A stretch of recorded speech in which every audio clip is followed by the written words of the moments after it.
Imagine you're scrolling through your favorite app, maybe looking for the usual football or basketball odds, ready for that familiar sports stuff. But then something else catches your eye, something totally different. Wagers on, like who the next prime minister will be, or maybe tomorrow's rainfall amount in London, even which contestant gets kicked off the next episode of some reality show. It sounds a bit weird, right? Like a quirky sideshow, maybe. But this isn't some, obscure corner of the internet. It's happening. It's everywhere. And it makes you wonder why. Why would betting companies, the ones built on sports, put effort into offering odds on these, seemingly niche non-sports things? What's the strategy? What's the play behind these novelty markets? So that's exactly what we're getting into today in this deep dive. We're going to unpack the really quite fascinating, sometimes counterintuitive reasons why these companies are branching out way beyond traditional sports. And let me tell you, it's definitely not just some silly gimmick. No, it's a strategic, calculated move. We'll explore those strategies, how they actually work, and importantly, why this stuff matters to you. Yeah, you've really hit on something critical there. These aren't just random, off-the-cuff offerings they just toss out there. They are, in fact, very carefully thought out plays, part of a much bigger business strategy. And what they reveal tells us quite a lot about how modern businesses, how they think about capturing our attention, holding onto it, and ultimately making money from it in this, super fragmented digital world we live in. Okay, so let's unpack this properly. Welcome to the pretty wild world of novelty betting. When we talk about non-sports bets, we mean a really, really broad spectrum. Almost anything goes, it feels like sometimes. It goes way beyond the football pitch or the basketball court. We're seeing everything from the really serious stuff, like predicting the next prime minister, where the stakes feel incredibly high for everyone, right down to the super specific, almost trivial sounding things like, will it snow on Christmas in New York? Yeah, that's specific. And then, of course, you've got the whole landscape of pop culture constantly changing. Think about betting on who wins the next Grammy for Album of the Year, or, figuring out who gets voted off next on that reality show everyone's talking about. It's just an incredibly diverse range. Almost any topic where the future's uncertain seems like fair game now. What's really fascinating here, what this kind of expansion shows, is a fundamental shift, I think, in how the betting industry sees its market. It's not just about the traditional sports fan anymore, not at all. It shows how these providers are tapping into, universal human interest, things that go way beyond athletic contests. They're casting a much, much wider net, trying to reach people who might never, ever think of themselves as gamblers in the old sense. But these people are deeply engaged with politics or pop culture or even just what's happening locally. It's about recognizing that people like to predict things. They like to test their knowledge, and that goes way beyond who wins the match on Saturday. That desire to predict, to have an opinion. Yeah, that feels key. And here's where it gets really interesting, I think. It's easy to assume, perhaps, that these novelty markets are just sort of minor revenue streams, a quirky side thing. But the sources we looked at suggest the reasons run much, much deeper than just the immediate cash they bring in. In fact, a lot of the time, these novelty markets are designed less for the profit from those specific bets and way more for bigger strategic business goals. It seems like they're playing a longer game here. Absolutely. Spot on. The short-term profit from, say, a bet on who wins an Oscar, often, surprisingly, that's secondary. It's about a much larger play for the company's growth, its market position. They're investing in these markets for returns that maybe don't show up immediately on the balance sheet for that specific wager. It's a different kind of ROI they're after. Okay, so if the immediate cash from these, let's call them weird bets, isn't the main driver, what is the long game? What's the real prize they're chasing, especially when it comes to getting new customers and getting their brand name out there? Well, the biggest prize has got to be engagement and bringing in new audiences. Think about it like this.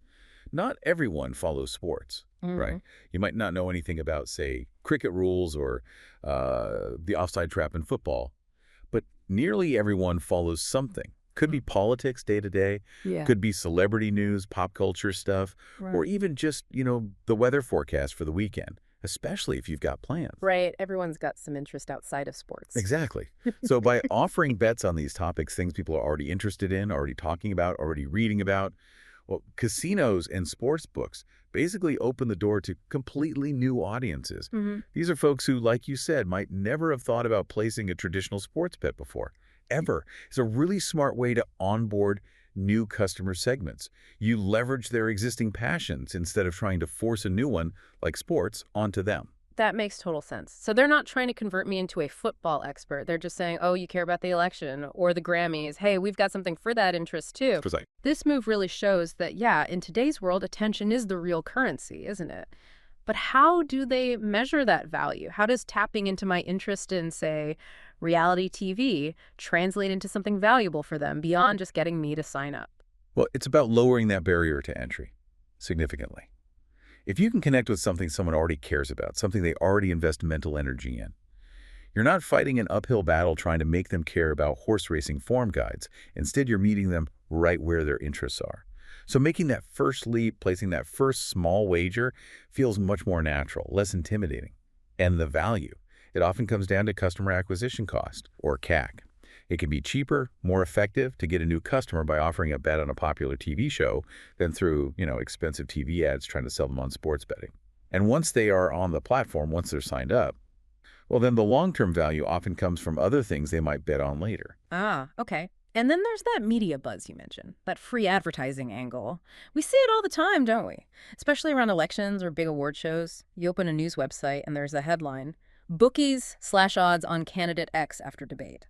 Or betting markets favor surprise winner for best director. Exactly. That stuff is pure gold for them. Yeah, how so? Well, it's a brilliant marketing tactic. It costs them very little, but the impact can be huge. Journalists, they love quirky odds, right? It adds a bit of spice, a different angle, maybe even a sense of what the market thinks Oh, to a news story that might otherwise be a bit dry. gives it a hook. It does. And these headlines, they provide significant organic media exposure. It's basically free advertising. Hmm. And it subtly positions the betting provider as, relevant, maybe even insightful. A commentator on current events, they become part of the conversation almost like an authority figure without paying for a massive ad campaign. It builds brand awareness, definitely, but also, crucially, brand credibility by linking them to things people are already talking about. So it's not just shouting their name, it's associating their brand with things that are culturally relevant. Makes them seem, I don't know, more legitimate, more part of the mainstream discussion. I think that's a big part of it, yeah. But okay, while some bets seem kind of trivial, like that snow on Christmas in New York example, which our sources say isn't really about making money on that bet, the purpose is bigger, right? It's often just a marketing stunt. Precisely. Visibility and traffic generation. That's the core purpose there. These seemingly minor, sometimes kind of silly markets, they often are marketing stunts. Their main job isn't to rake in huge profits from that one wager. It's to get people signing up, logging in, clicking around the platform, engaging with the whole thing. They act as a kind of interesting lure. Like bait. Sort of, yeah. Once people are in, once they've maybe navigated the site and seen how easy it is to place that first fun bet on the weather or their favorite show, Yeah. well, they might just stick around. They might explore other things. And crucially, they might then be more likely to place a bet on a big football match or a horse race, which is where the bigger, more consistent profits usually are for the provider. Right. So it works as a funnel, really, driving traffic, acquiring customers by leveraging that initial spark of curiosity about something familiar, hoping it leads to a longer, more profitable interaction down the line. It's like an investment in getting that customer relationship started, using a fun, low-stakes way in. That's a really clever, almost kind of stealthy strategy, isn't it? Using the appeal of, I don't know, the Oscars to then maybe introduce you to the world of Premier League betting you'd never have considered otherwise. That's smart. So, okay, what does all this mean for you, the potential bettor, the person who stumbles across these kinds of wagers? Because there seems to be some clever psychology going on here too, right? Something that makes these novelty bets particularly attractive, especially to casual users, people who aren't like hardcore gamblers. Oh, definitely. This brings up a really important point about how our own sort of mental shortcuts and biases can be leveraged. People tend to think, hey, I follow politics closely, or Mhm. I know this reality show inside out. I can totally predict this better than some bookie. Right, I've got an edge here. Exactly. There's this perceived familiarity, this confidence, that makes these bets feel much safer, much more approachable than, say, trying to wade through complicated sports stats, team form, player injuries. All that stuff can feel pretty overwhelming if you're not already deep into it. Yeah, that makes sense. And this feeling, it's often rooted in things psychologists call cognitive biases, like the illusion of control, maybe, or the familiarity heuristic. The illusion of control makes us think we have more influence or predictive power over uncertain things than we actually do, just because we feel familiar with the topic. And the familiarity heuristic, That just means we tend to prefer things we know and feel comfortable with.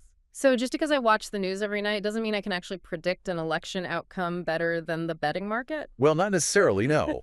But that feeling, that confidence, that sense of having some special insider control, that's precisely what can pull people into the betting ecosystem in the first place. And once they're in that ecosystem, that's often where the real money is made for the providers. Not usually on that first novelty bet itself, but on the more regular, traditional sports bets they might place later on. It really can act as a gateway. Wow, that's a powerful psychological hook, a sort of gentle entry point where what you think you know makes taking that first step into betting feel less daunting. But of course, like any market that's expanding so fast and touching on so many different parts of public life, novelty betting isn't without its controversies, its challenges. It seems like a space where the lines can get a bit blurry sometimes. And yeah, regulators are definitely paying attention. Absolutely. This rapid move into such diverse areas inevitably brings unique challenges. They're quite different from the issues in traditional sports betting, which, has more established rules and oversight bodies.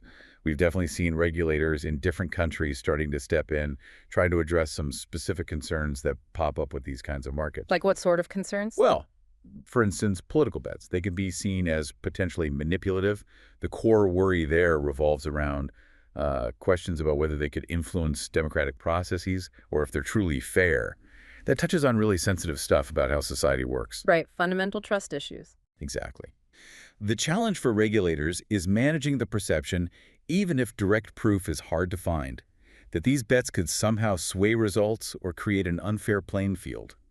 It's about maintaining public trust, both in elections and in the betting industry itself. So it's not just about the integrity of the bet itself, but maybe the integrity of the whole thing it's connected to, like an election. What about those reality TV odds? They must have their own set of problems, especially if the show's already been filmed. Oh, absolutely. Reality TV odds raise big integrity questions, especially for pre-recorded shows. The source material we looked at clearly points out instances where production insiders have, in fact, placed huge bets on outcomes they already knew, or at least had very strong clues about. Wow, really? Yeah. And that obviously completely undermines any sense of fairness or trust for the average person betting. It makes the whole thing feel rigged, not genuinely competitive. It kind of ruins what makes those shows fun, to watch the suspense, not knowing what's going to happen. So regulators are wrestling with how you even enforce fairness when some people might have inside information like that. That seems almost impossible to police effectively. It's very difficult. Yeah. But it's also important to say not all novelty bets are seen the same way. Weather bets, for example, Yeah. generally seen as harmless fun. There's no human manipulation involved there. It's just predicting nature. Right. Can't bribe the weather. Hopefully not. Yeah. So yeah, it's a whole spectrum of complexity, different risks, different ethical questions, and regulators are trying to figure out how to navigate these new waters, basically, to keep things fair and stop abuses where they can. That's a really key distinction. The source of the uncertainty makes a big difference. Okay, so next time you're browsing a betting app and you stumble across odds on something really unconventional, whether it's, I don't know, who wins the next big music award or the result of some local election, just remember it's probably far from just a silly gimmick. It's likely a very sophisticated strategic move by the betting provider. They're playing a long game. That's the takeaway, really. These betting providers, they aren't just in the business of odds anymore. Fundamentally, they're in the business of capturing your attention, full stop. Their whole strategy, increasingly, seems designed to engage you personally. Whether you're a massive football fan or just someone idly wondering if you need an umbrella tomorrow, they want to meet you where your interests already are, whatever those interests might be. It's honestly a masterclass in modern customer acquisition and keeping those customers engaged. So maybe the final thought for you listening is, what does this tell us about the wider picture? About how all sorts of companies are trying to grab and hold our attention today? Are we, as consumers, becoming more susceptible to these kinds of strategic plays because they tap so cleverly into our existing interests or psychology? Or are we just becoming more engaged with the world generally, and this reflects our very human desire to predict things, to test our knowledge about everything around us? It's definitely something we're thinking about, maybe the next time you see an unexpected wager pop up, or perhaps the next time any company tries to pique your curiosity in an unusual way.